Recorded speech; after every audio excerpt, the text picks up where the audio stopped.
All right, welcome back to the bench powered by Wowhead. We have lobbed our Waffle Cat once more for a Turtle Man. Welcome to the bench, Yoda. Woohoo! What's up? Dude, how's it been? It's been good. It's been good. PTR's been popping off lately. Yeah, PTR's popping off. For those who don't know, you can watch Yoda on twitch.tv/YODATV or check out his YouTube channel for all of his interesting tank content. And he also competed in the TGP recently. How did that go for you guys? We made day 2 or finals of the first of groups. Not bad. Not bad, not bad. How have you been, Squishy? How's this week been for you? Busy as heck, man. Like, season 2's coming out. I'm hyped for it this week. Work has been tough, but, you know, I'm so hyped for next week. I have a feeling it's going to be a good season. What's been tough about it? Just busy? Just busy. I mean, lots of season 2, raid stuff, Mythic Plus stuff. I mean, people, as time has gone on, people expect more and more. Especially with all the hot fixes Blizzard has been pushing.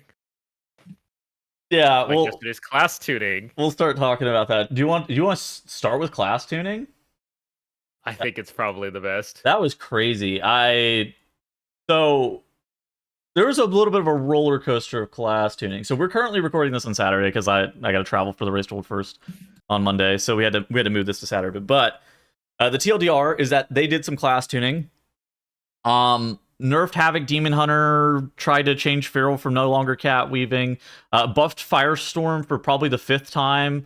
Beast Mastery Hunter got a 7% buff or something, which got walked back to only a 4% buff.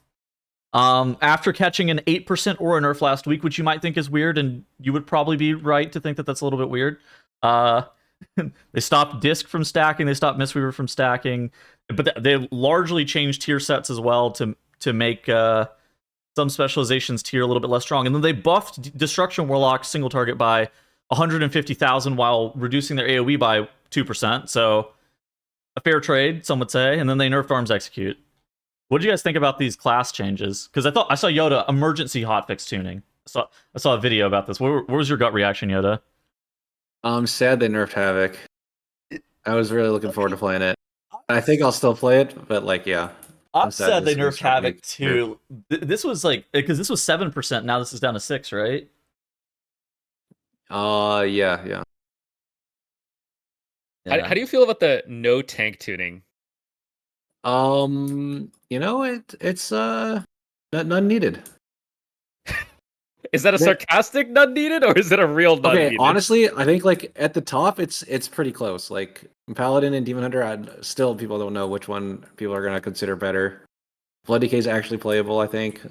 Warriors showing up with massive numbers, and they did buff Bear's damage recently, although I think it needs a little bit more. Brew, I think, like if you're like a really good brewmaster, I think you could make it work too. I think tank tuning is actually fine.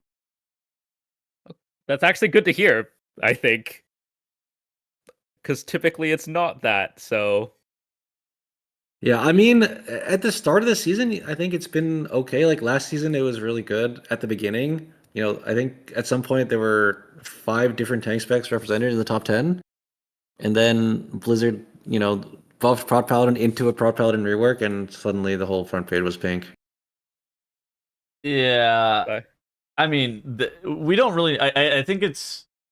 You know, it's been said in Twitch chat many a times that we're not going to know what's meta until the 11.1.5 changes add a new specialization or Tinker shows up or they rework Prot Paladin again, and then we'll actually figure out what the meta is. So, the dev one is really funny. If you go to the dev one, they buffed Firestorm again. That talent has never seen play. Yeah. However, it is now used on single target. No way. No way.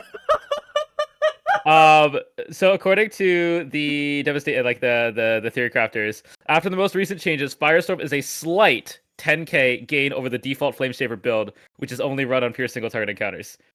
You only run it with a proc. You won't hard cast it. Scale Commander won't take it, but if you want, like if you play Flameshaver, which is now viable on single target, it's a slight upgrade. So they're not even playing this in Mythic Plus, which is arguably what you should be running Firestorm for. It's not even. It's still worse than Mass Disintegrate. That's Wow. Yeah, I think Dev is going to have a lot of really good options this tier. I think it's going to be a huge hit this raid. On the Spear Circle target bosses, you go Flame Shaper, Firestorm, which is hilarious. And then if there's any type of cleave, like Mass Disintegrate just owns. Unfortunately, I don't think it's going to be great in Mythic Plus, but that's fine. Yeah, I mean, I've seen it a little bit in Mythic Plus. It was like okay. It wasn't bad, I would say, but the problem with this season is that there's a lot of good specializations in Mythic Plus, like a ton of just like good specializations in Mythic Plus, and I don't know if Dev is that. Like Yeah, Yoda's Eldrachi, Reaver, Havoc, Demon Hunter. This was a good specialization, and now I suspect it's not going to be as good, which is unfortunate. I think the funniest thing that I saw, like obviously everyone was talking about, was the original BM buffs. Yeah, that was were dumb. Insane. It was like they're buffing BM by 10% and then nerfing the tier set by a little, because BM's tier set is like absurdly good. It's like 12% for the 2-piece and like another 8% or something. Yeah, I think pre-changes it was like 25%, and now it's still 17%. Yeah, it's the tier set balancing this tier is incredibly bad. You have people who are like 15% and people who are like 4%. So nice. Yeah, this is I mean, Shadow Priest like a few weeks ago was like 30% damage gain on their tier, and then that got shot.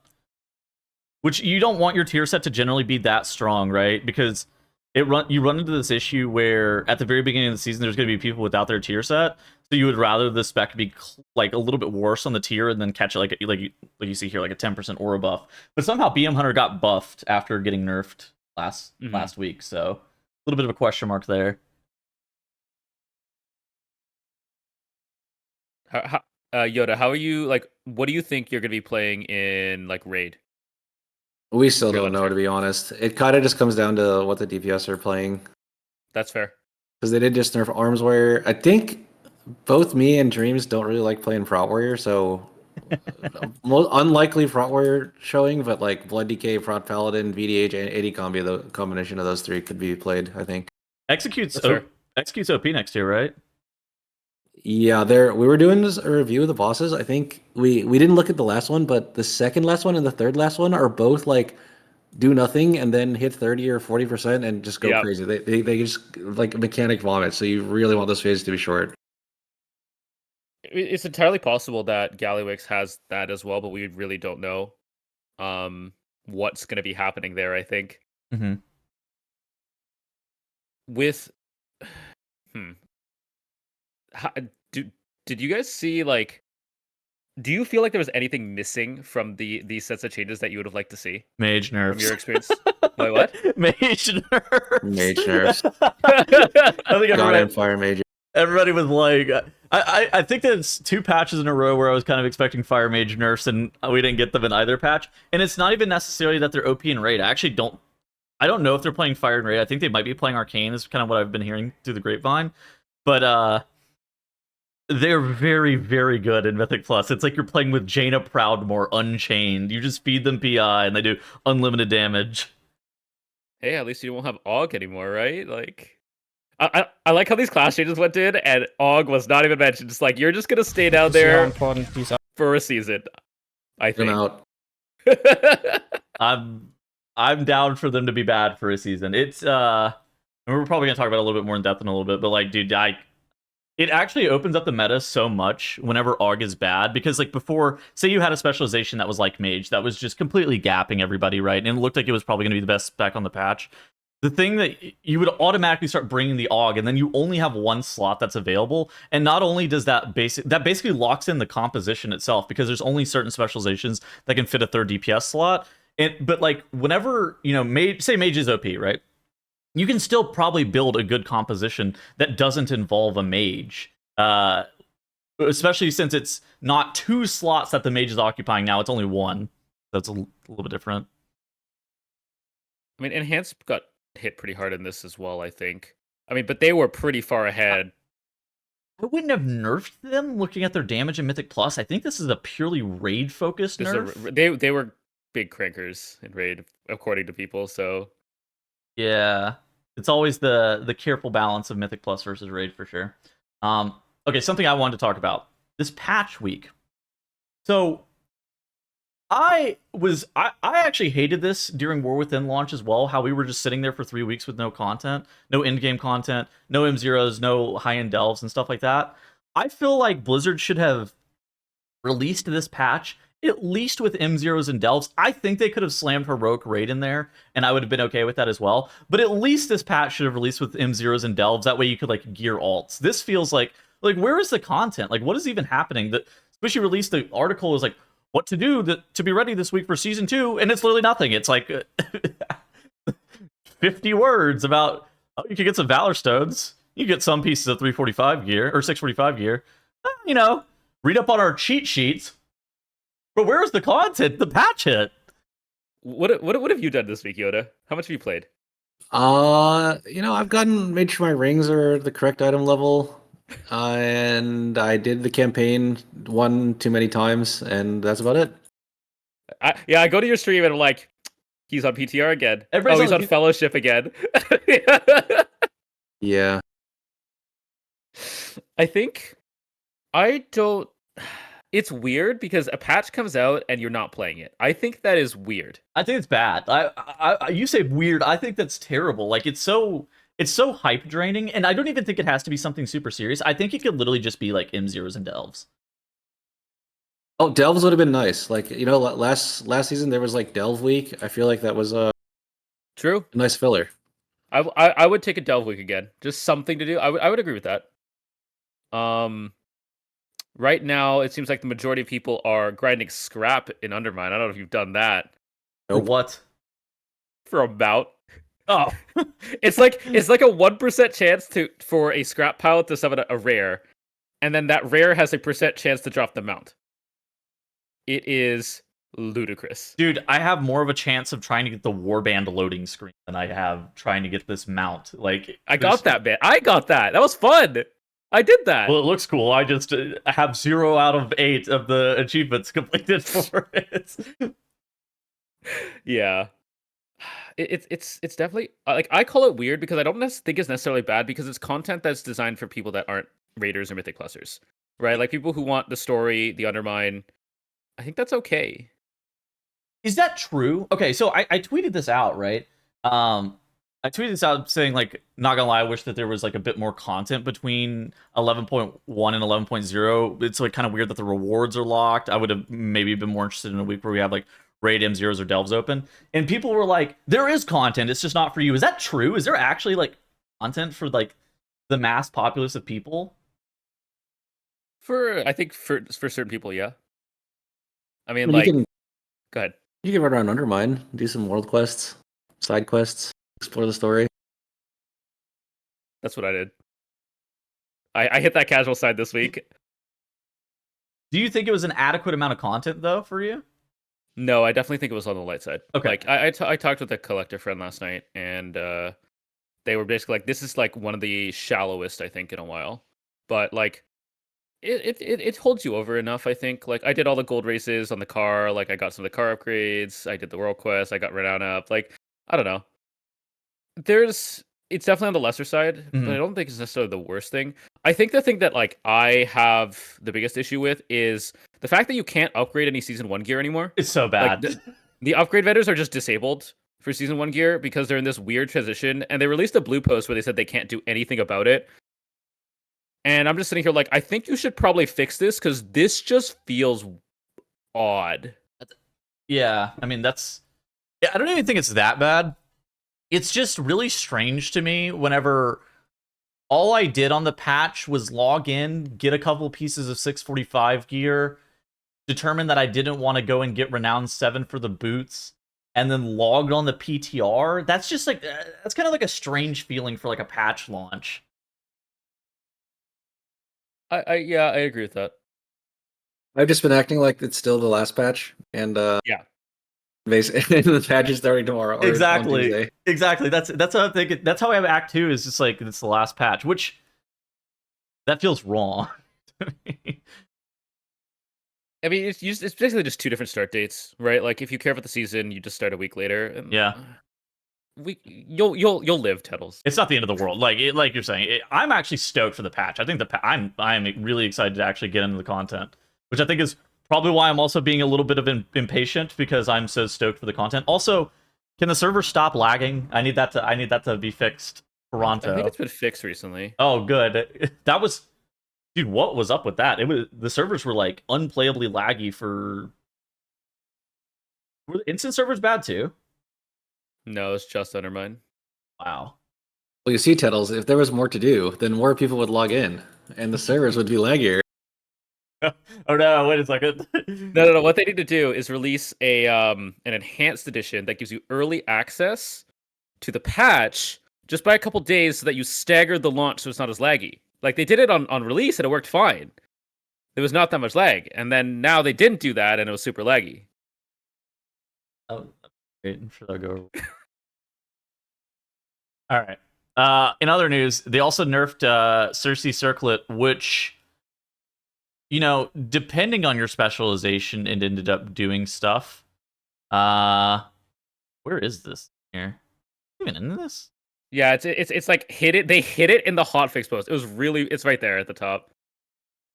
The legendary skipper citrine. Oh yeah, I see it right here. Yeah, the Roaring Yeah. Queen's citrine chance to trigger has been reduced slightly. Legendary skipper citrine no longer triggers Roaring Queen citrine effects.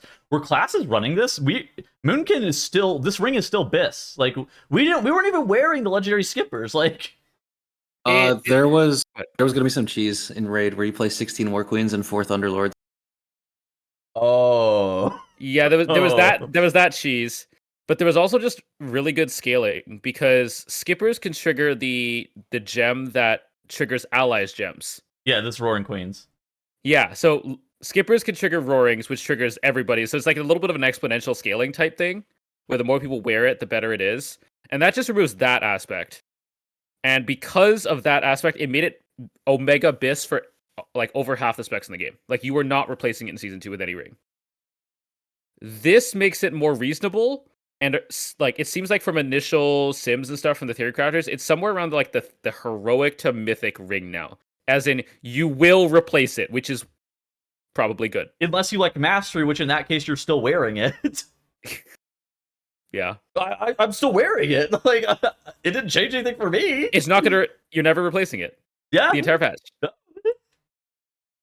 I got That my is Biss actually ring. kinda crazy. That's good. It's good, right? Like I don't need to replace this piece of gear.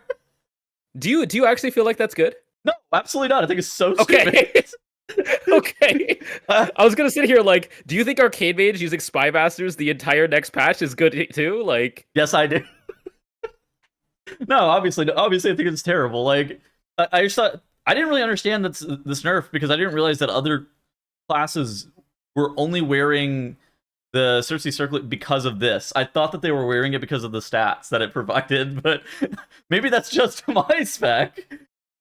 well, Skippers was only ahead by a little bit. Like, Skippers was best. That's why people were recommending it. But now you don't wear Skippers, you just wear stat gems, and it's just a little bit worse. Mhm. People are still gonna be wearing it for a while. So it is what it is. Maybe they'll probably nerf it again once they realize that other people are still wearing it. Yeah, like they nerfed Spy Masters twice. Oh my god, yeah. I mean, I'm not shocked that they nerfed it a second time. It was the best. It was like the 5th or 6th best trinket for Moonkin too. Like, Yeah. I'm shocked that it was only 10%. That trinket is ridiculous. that trinket is ridiculous. Yeah, I'm shocked that they thought 10% was enough the first time. Yeah. I think it's still like S tier for Arcade Mage or something insane, which is It's still their best Hilarious. trinket?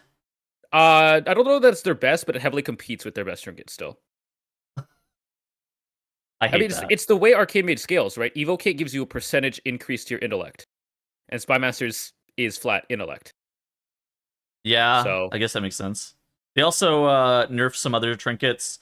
Eye of Kazan. I think that this trinket sucks. I think this trinket's actually mad sim bait, especially for Mythic Plus. I actually think it's pretty good in Raid, but how it works is whenever you do damage, you get primary stat up to 20 times, and it says decaying rapidly upon leaving combat. Now, what this means in most contexts is that, you know, you'll lose like 1 stack every couple of seconds or something like that. What it means in this context is that you lose 1 stack a second, And so it's just like unwearable in Mythic Plus. and then they ended up nerfing it because it was BIS, I think, for pretty much all classes. Yeah. Was it BIS for tanks too, Yoda? Do you know? Yes, there is actually some cheese where you can use it as Blood Decay in Mythic Plus. If you have a mob control indebted, then you don't lose stacks. Ooh. What about your group mates? Did they lose stacks too? I'm actually not sure how it works with them. Oh, okay. And with Dominate Mind, I'm not sure how it would work either. That's actually really interesting. But from what I've seen, I have Kazan was best, but it wasn't like a crazy trinket. And now, like for a lot of specs, a hero track delve trinket is now BIS. Yeah, the energy drink that. This patch is cooked. the trinkets this patch are completely cooked. Yes, there is a trinket that got previously nerfed. It's I don't even know what it's something energy drink, and it's not the best for Moonkin. It is like the third or fourth best though, and it is from a delve. Yeah, I know. Like Unholy Decay was looking at it. Oh, because it's the mastery one, right? It's mastery. Yeah, it's mastery. It's the same reason I'm wearing this stupid ring still. Yeah. So I feel like their itemization tuning has been weird this patch with tier sets, with trinkets. Like they very much have been missing the mark. I gotta ask, how did we need to buff a trinket by 846%? Trinket's still unplayable, by the way. Oh yeah, it's still bad. It's bad. Yeah, It might as well not have text on it. The thing that Blizzard I don't think has learned, and maybe Yoda can correct me, is I'm pretty sure any trinket with flat stam or like armor bonuses are just unplayable. Is that still accurate? Okay, pretty much. It's still bad after an 8x buff. I think the only two types of trinkets that people like is like absorb trinkets and damage trinkets. Like, is there any other type of trinkets that that you like? Like, what is your favorite type of trinkets? We need cheat death, please, Blizzard. Okay, and cheat death trinkets, yeah. I could agree with that. But the funny thing is, Tome of Light's Devotion. Yoda, do you want to explain how that trinket works for tanks? Yeah, so it has an offense mode and a defense mode. The offense mode does massive single target. It was like best in BIS. It was BIS in Mythic Plus because it did so much single target damage and it gives you some crit. The defense mode is completely useless. It gives you a magic absorb and some armor. Basically, it doesn't have text. And when you activate it, it switches the mode. And over time, as you take damage, it like slowly gains stacks. At 50 stacks, it automatically switches the mode. So your goal is like you leave it in offense mode, and then once you hit 50 stacks, it swaps to defense mode, and then you activate it to swap back to offense.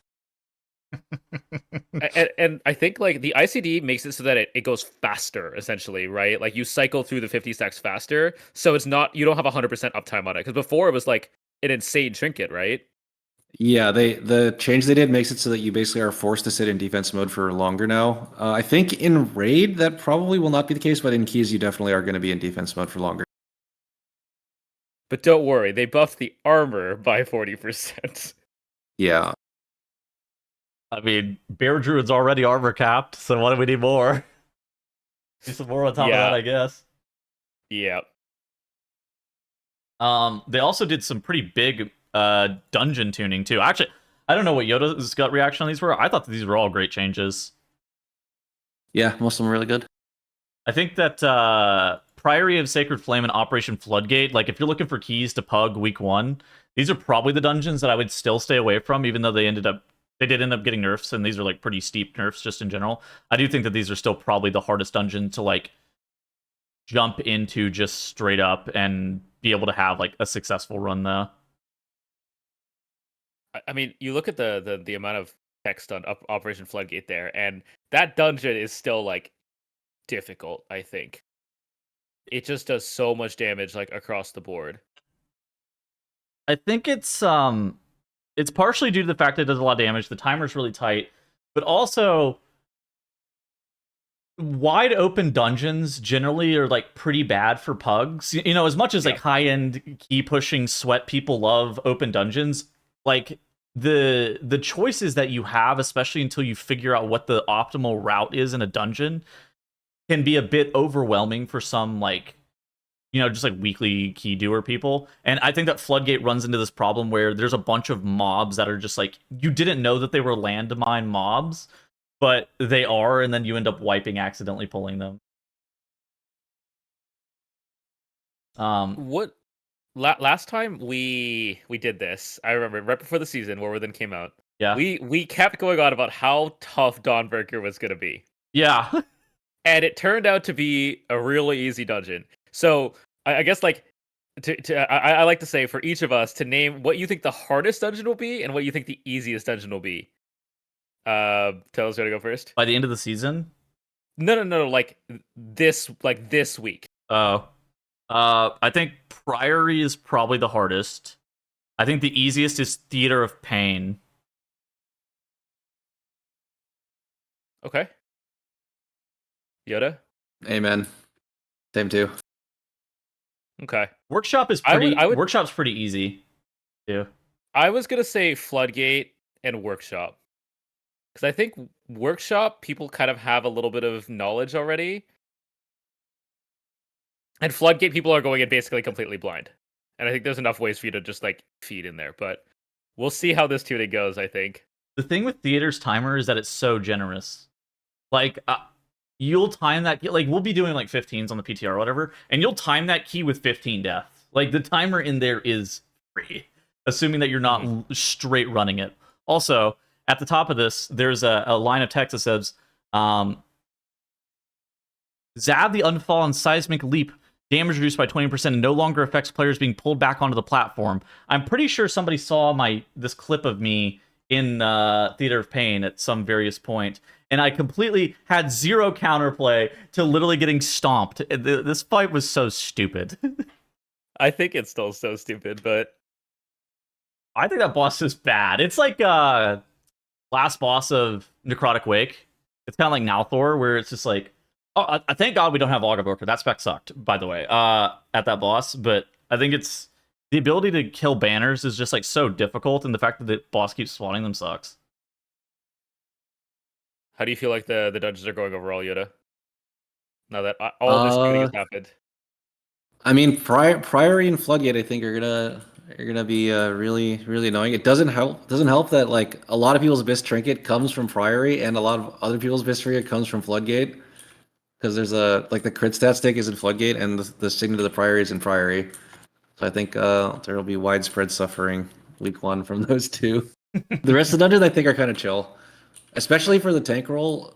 There's a lot of the things that were like killing tanks in season 1 are basically just gone in season 2.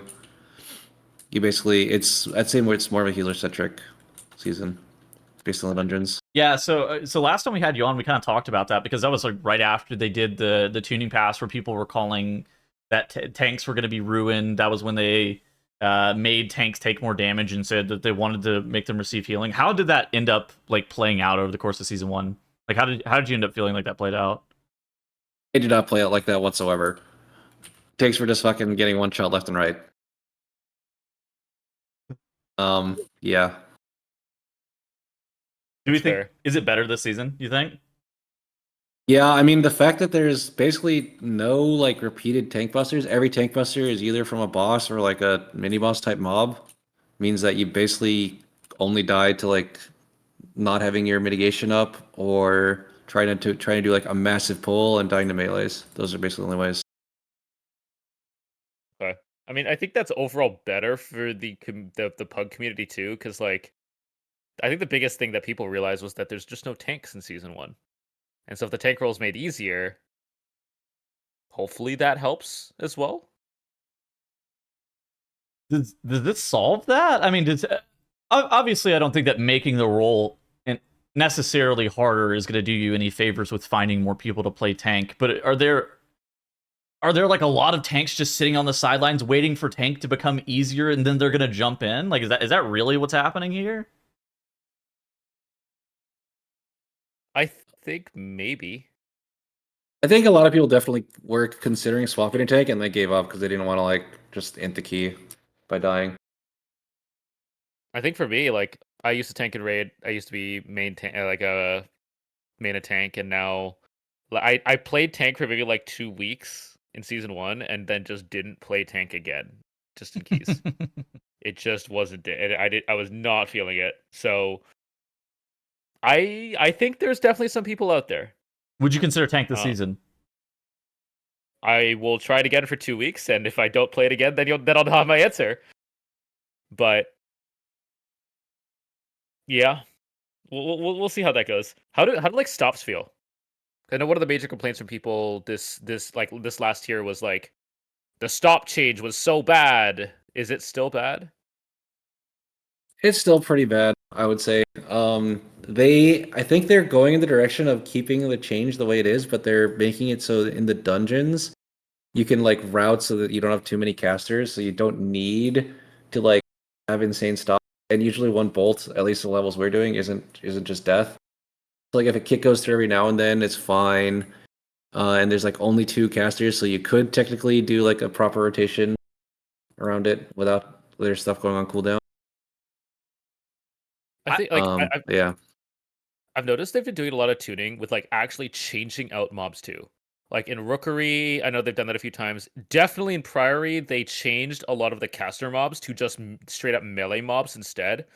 So I think they've done a really good job of like looking at where there is just too much going on and replacing those mobs with more just AoE fodder or Dude, tank damage. every single week in Floodgate, they move mobs around. Every single week in Floodgate, they've been moving mobs, too. Yeah. I think that I also hate the stop change, but a lot of it comes down to the fact that it just feels like you don't have good counterplay a lot of the time to like what's going on in the dungeons. Like whenever they allowed you to actually just like press a stop and the stop was the exact same as an interrupt, it felt like you had then the appropriate amount of counterplay to how much they were throwing at you. But I do kind of expect this season to, like Yoda said, you're able to route around the mobs a bit better, and there's fewer packs that have, 4 mobs that are like spam casting on you. There's very few mobs that are similar to like the Arakara attendants or the web mages that are literally just like planted spamming on you over and over again. The only things that's even like that are maybe like the bone mages in the middle of Theater of Pain are kind of like that, but that's about it. I think a mutual disarming is the way to go with casters. I think You got my that's probably support. I think that's the best way for Blizzard to go about it. I don't think adding more casters per pack and adding stops back to cast is exactly healthy for the game either. So I think if they take it a slower pace overall, I think that'll help. Yeah, one big problem with the cast, like stops acting as interrupts, is that Mage and Druid were just completely broken. Because like basically, if you had those 2 classes in the group, they could solo every pack between like rotating DB, Blast Wave, Typhoon, and Incap Roar. I mean, you had Auguboker and Vengeance Demon Hunter too, basically just like. Yeah, I mean Yeah. that made it worse, but yeah. I mean, I think that's good though. I mean, these dungeons, other than a couple of them, look pretty good. We'll see how they shape up on live, but I know one of the major concerns of the community was Darkflame Cleft, and they have really like done week after week of changes there. How does like, specifically the minecart section feel at this point? Oh, Darkflame. It feels kind of like in Workshop where you get like a pack of mobs and then you kill it, and then another pack of mobs spawn, and then you kill it, another pack of mobs spawn, and you kill it. Like when it's done well, that's how it ends up. Sometimes like you'll mess it up and you'll have to kill one mob off to move the cart, which really sucks. But I think it's maybe one more patch away. And right now it's like okay, but there's still some really annoying parts. But one more patch and it'd be good, I think. So, like, what is the strategy for that right now from like the tank perspective? Then, I guess do you want to it's explain that? you just have to make sure the pulls are like so. You basically just want to avoid the next pull is one mob. Anything to avoid that. So like try and find some mobs that are like in the way of the cart and just pull them into the previous pull or something. You can also grab a candle and then tank mobs outside the cart, although it's not that's a little bit harder to execute. There's so basically they kind of changed the cart where it's like I think all 5 people have to be in combat or the mob has to be on top of the cart or something like that to get it slowed down. And whenever it's not slowed down, it is actually like booking it through the area, which is good. I've seen some tanks try to do this weird thing where they're like gathering the entire world MDI style and then like taking the mobs away from the cart, and you just like full send the cart through the area. I don't think that's a thing. I think that's gonna be like an MDI thing. Maybe you'll never do that in like a actual key. But yeah, you're basically just trying to avoid one mob pulling on top of those mobs. And those mobs also hurt. They put like a what exactly does worms do? They put like a magic damage dot on top of your tank or something like that? Yeah. Oh, I was actually gonna go the opposite way. I was gonna say that the mobs are too easy. So there's one mini boss type mob, which is the corridor creeper. Yeah. It applies a stacking magic dot to the tank. So if you're fighting it for a long time, you're gonna have a bajillion stacks, That's especially in scary. the cart where you can't cut it out. And they also have a buff when they're near corpses that makes them bigger and they do more damage. But the other two mobs are like basically complete target dummies. Like one of them is just your average smallie that blows up when it dies in a circle. Just dodge it. And then there's also one that has a kick, but like one person kicks it and it's over for that mob. I think mobs in that area being easy is like okay. I don't think that I feel like that area is just not very good in general. And so the less time you spend in there, probably the better. Yeah. I mean, the one thing I will mention, I know I brought it up a while ago, but Flare works on that dungeon in any darkness. So if you are a hunter or have a hunter, get that button on your bars and toss it on the ground, because you can stand in it and you don't need to be like on the cart or anything like that. Flare is quite good in there too. Yeah, it's good on that area. It's good on the last encounter. Very, very good ability. Use it. Just something you mentioned earlier. You talked about heal checks. Do you think heal checks are gonna be too hard this season? Because I think that's something that like GROWL, before his incident, he was expressing his concerns that he thought that healing was going to be a little bit too hard for people. Yep, people are gonna die. Does that include tanks needing healing, or is this like that we gonna go kind back? of depends on the tank. Like I think Paladin and Warrior are definitely gonna stress the healer out a little bit more. At least with Paladin, you kind of have like a give and take relationship. But yeah, I think sometimes it's gonna come down to like you have to save your group or save your tank. Definitely, depending on the healer. Because I mean, going back to like Dragonflight, we had the tank is the last man, surviving, and is going to solo finish the boss. And then season 1 was the opposite, where your tank is the dead one, and then your group dies. Like, do you think we're back to the Dragonflight style, where the tank solos the boss for the last 10%, or like somewhere in between? Yeah, I mean, Demon Hunter and DK can definitely do that in a lot of pulls and a lot of bosses. I could see that happening. Watch out, Tettles. Yeah, it's I think healing is this weird thing where TGP level healers, really high level healers, they're basically gonna have probably gonna have a good time this season with the heal checks, right? They're always going to be engaged. There's always going to be something going on. They're always going to have to be paying a lot of attention.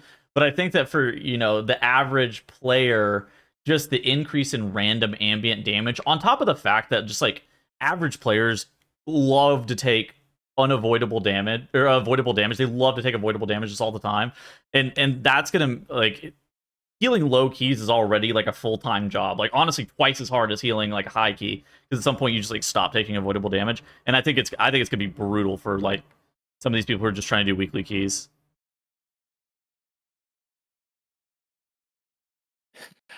I don't know what they do. I feels like they're a little bit of a rough spot almost. I mean, I think that what they have in Fellowship is what they should have in World of Warcraft. Not exactly like that, but it's like, in Fellowship, there's like classes only have one stop. In Fellowship, classes only have one defensive as well, which is like a huge deal. And then it's like the damage intake is super slow, and that allows like all the globals to feel more impactful. You're not overloaded with how many defensives you have to press. And I think that if they slowed down the amount of damage that you were taking, they could also again remove some of the utility that you have, cut down to like one defensive per class. I think we were in a much more healthy position in terms of like how we can make healing better, because I feel like for the last 2 expansions we've talked about what's wrong with healing in Mythic Plus and what's wrong with healing just in general, but it's because the damage just happens too fast. Thayan's gonna have a fit. Can't wait for his next video. Well, I mean, I think that I think that he's been like Oh, saying he's that been- forever, right? Oh yeah, that's what I mean. Like he's gonna make another video like after this tier, healing's still in a rough spot or something, and then but the biggest thing is the skill gap, I think, between high-end healers and low-end healers. Dude, Because yeah. it never feels good to die due to a lack of healing when you've expended everything. Like it never feels good. Yeah. I think healing too is probably because you very rarely have to actually use your maximum output of your HPS at any given point. The potential for healing, you could always heal more, and then like the skill expression of healers is just that's why Dragonflight Season 1 had so many problems, right? Because there were some classes that literally couldn't heal the content, right? And I don't think we're in that situation where there are classes that can't heal the content. But whenever you start to get in that situation where there are massive skill differences and there's class differences in whether or not you're actually able to meet these healing checks, then you start to run into problems where casual players are going to be running into like way bigger issues with these HPS checks. And I think that we're going to have something similar that happened in like Dragonflight Season 1 where they're going to have to like cut down on a lot of the group damage just straight across the board. Because unfortunately, what's fun for GROWL and Automatic Jack and all these other top healers is just like probably not fun HPS wise for John who just got home from work. Yeah. How do you, Yoda? How do you feel about the raid from a tank perspective, or even just in general? I actually didn't do any raid testing whatsoever, so I don't really have a strong opinion, I guess. I think Execute being so strong on two of the bosses seems like a bit of a mistake. I think people are definitely going to be holding cooldowns for that, right? You're just definitely going to AFK until everything's up and then lust it. That's actually my I don't know if they concern. want that. That's my concern. We're back to the Kel'Thuzad where Tettles remembers Kel'Thuzad. You sit around for 30 seconds waiting for your Venthyr Boomkin to get his cooldowns back to solo the phase downstairs. Yeah, I think that's gonna be an issue. But like, from your review, like, how do you like the tank mechanics or anything else like that from your review? I don't know what the tank mechanics are, if I'm honest. What are tank mechanics, man? You They just mostly look like sometimes you run away. I think there was one where you get a debuff and you have to run away, similar to Smolderon, but it feels like it's just a repeat from what I read. Okay. Do you like tanking raid? Yeah, I don't mind it. Okay, I will say it would be harder to be worse than the Answerek tank mechanics. Those were freaking terrible.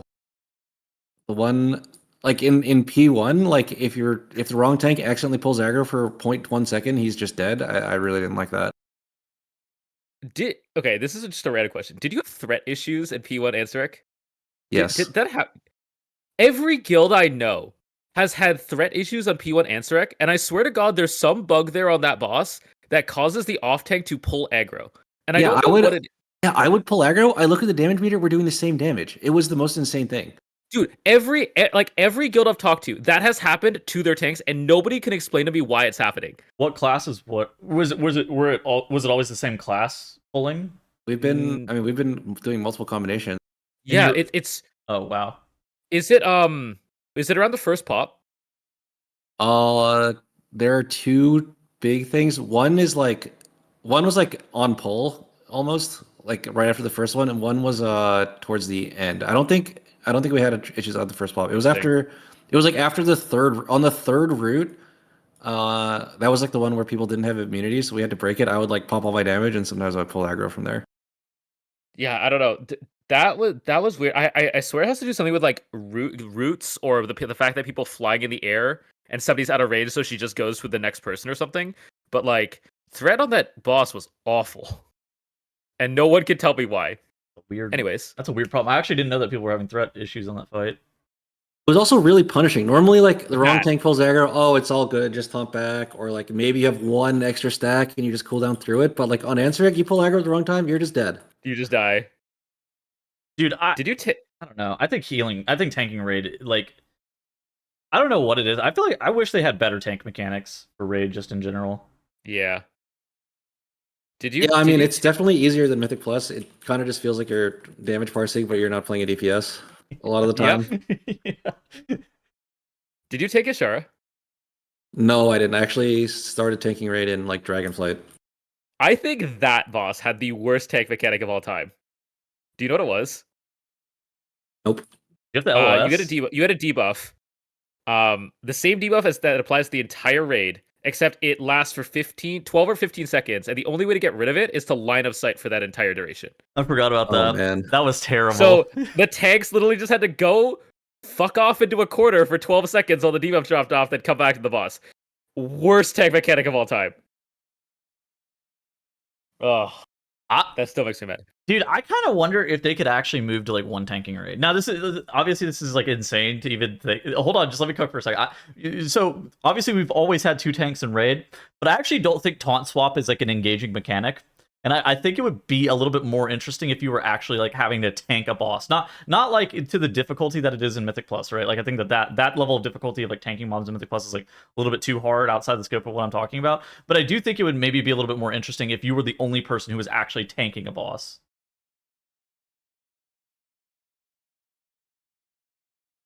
I don't necessarily disagree. Like, but I feel like that would have devastating effects on the Mythic Plus population. I mean, okay, I know. It was just more like I just don't think. I think the reason that we've always had 2 tanks is because we've always had 2 tanks, right? Or we've had 2 tanks basically since Burning Crusade or whatever. And I think it's one of those things that there probably would be something more interesting design space wise, because every single boss just has this generic taunt swap that you taunt on like this random thing.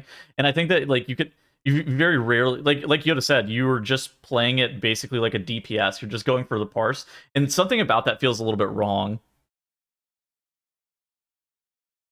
I think they've made interesting 2 tank encounters before, but I do think that they're few and far between. It feels like the only way to make tank jobs interesting is I guess let me ask you, Yoda, what do you find like an interesting tank raid fight to be? Brood. I forget.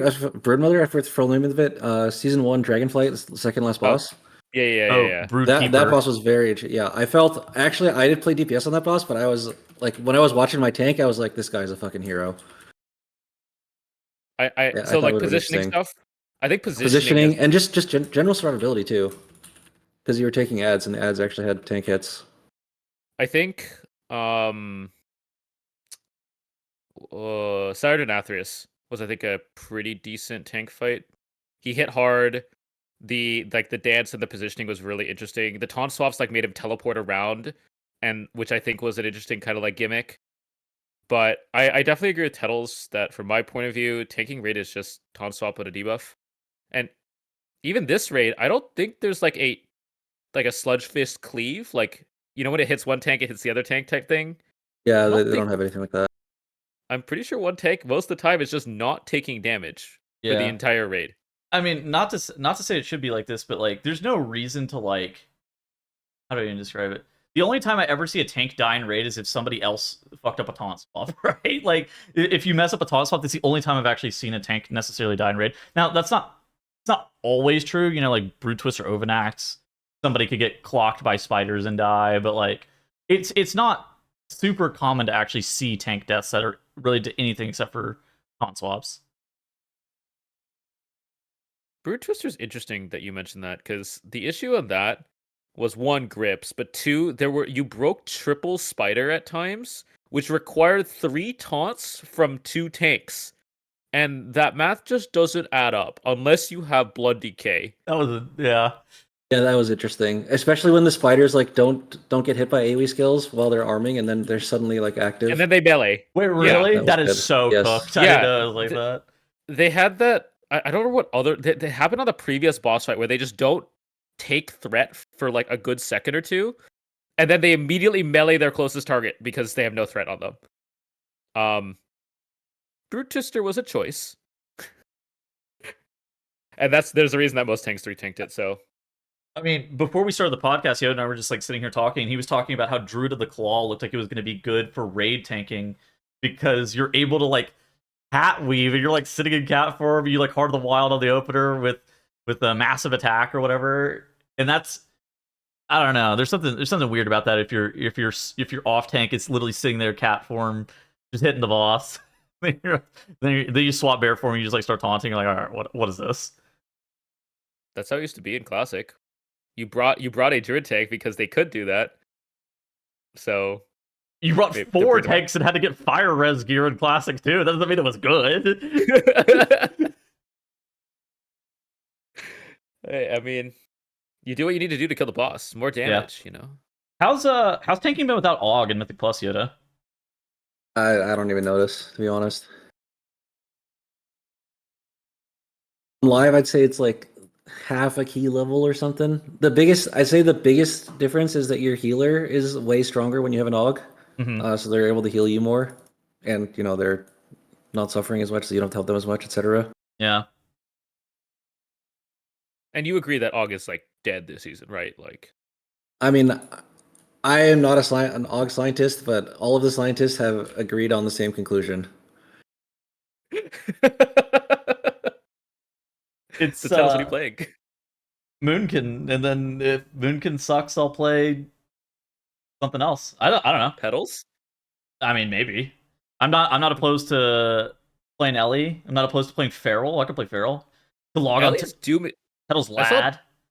saw the Ellie theory crafters dooming yesterday. Oh, Raid? Something, I don't remember. They're I not think it was dooming about Raid. Mythic Plus. They're good in Mythic Plus. Okay, probably Raid then. I don't know. But yeah, I think it's kind of weird because I don't know how. What do you think about Disc Priest this season without Aug Evoker babysitting them? Yoda. Apparently, it's just fine. It's been looking pretty good. That's good. It's losing all of those tools, losing spatial. Dude, I swear last season I was rescuing my Disc Priest on cooldown, like trying to move them around to get them in position. That way they could actually ramp properly. So not having that's a little bit weird, but I think it's one of those things that if you don't have the tools for that, you just have to figure it out. Yeah, I think like in a lot of comps it might be harder. I think Paladin is definitely something that was helping Disc Priest a lot, and if you play non-Paladin with Disc Priest, it could get real awkward.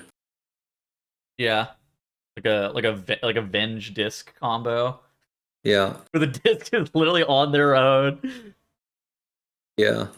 I think the biggest thing without Aug being removed is like looking for somebody to be more or less like a job doer in Mythic Plus. I think that's like the only thing that I'm like, somebody to go tag this trash pack. You get a bunch of free stops from like upheaval and stuff like that.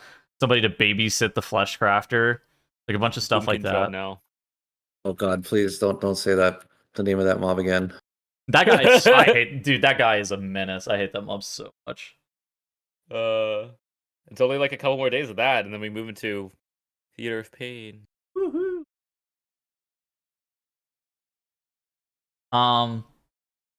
Okay. Any other catch up stuff that we got, Bushy? I think that's basically it. I mean, make sure you do. I guess just in general, make sure you do the campaign because the campaign awards the heroic enchanted crest when you complete when you kill it and when you kill Gallywix and have the quest. So just make sure you have that done. Yep, on one character. You don't need it on both or on all. Only one. Wait, you only only need to do one? it on one? Yeah, they announced there'll be a shortcut, I think. Oh, later. the skip. Yeah.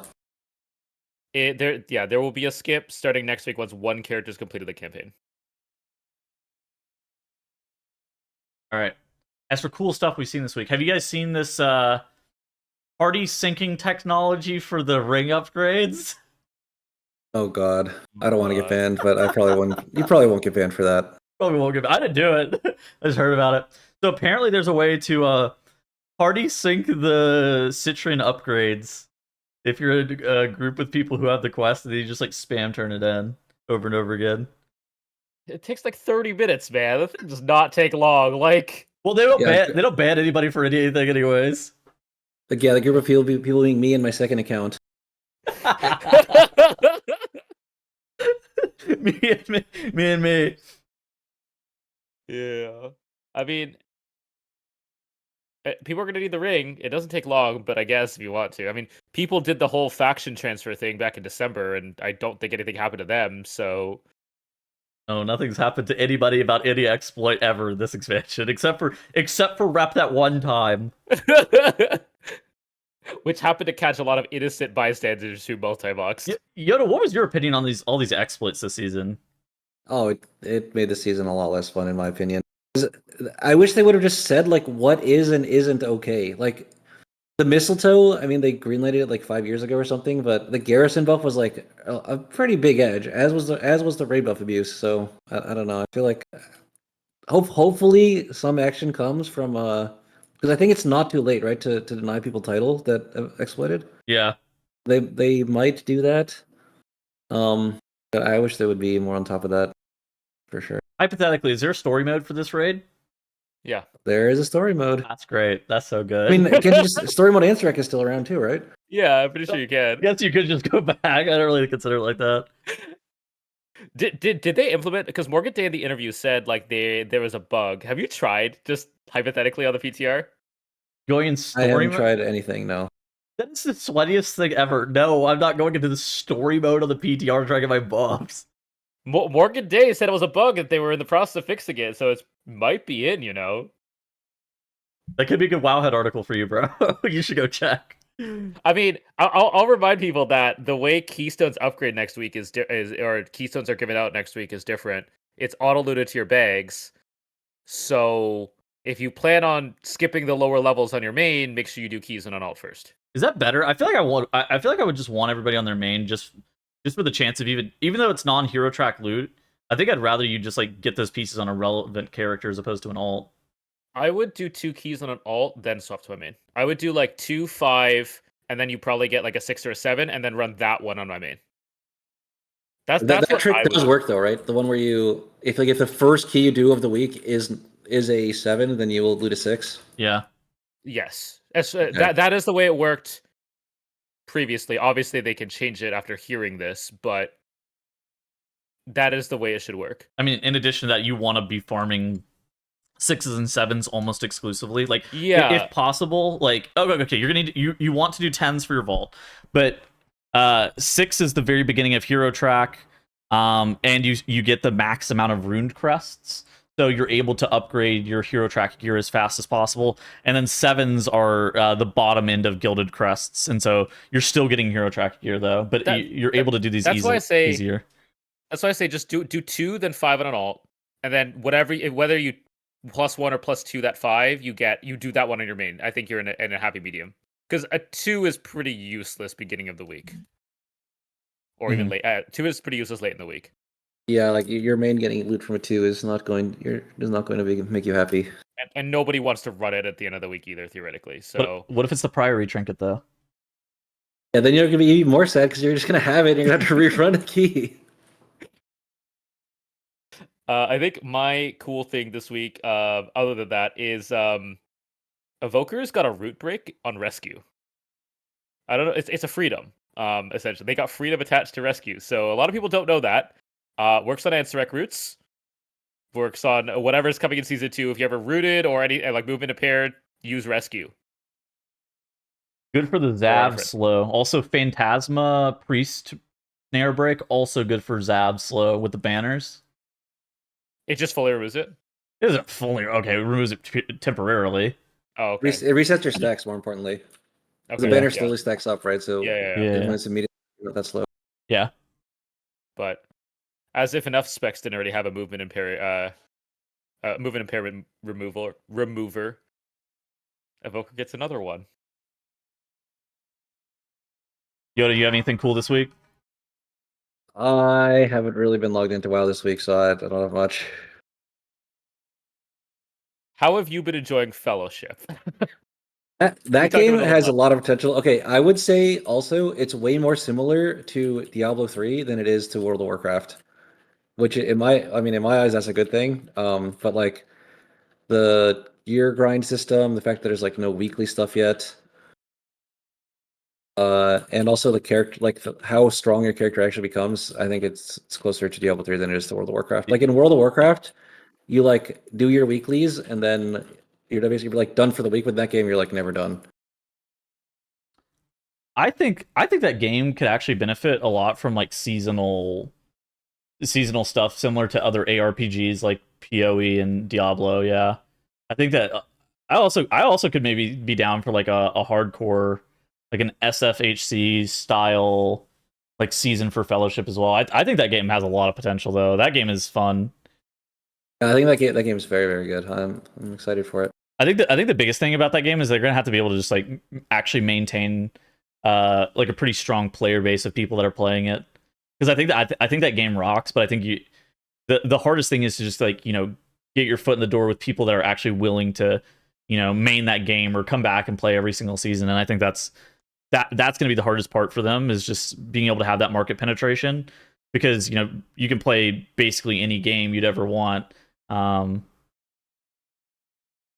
so I think that's going to be the hardest thing for them, but I do think that game is hella fun.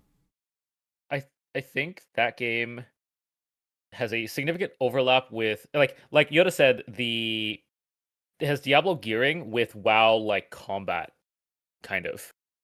And I think they need a player base, which means that their release time is going to be so important. I think they have to nail the release date when nothing is going on in WoW. Oh yeah, this release I feel like was, well, maybe it was okay for most people, but for me it was terrible because I wake up and I'm like, well, I could play Fellowship or I could play PTR, and I think I want to play PTR because the Fellowship gear is going to go away like in a week. So yeah.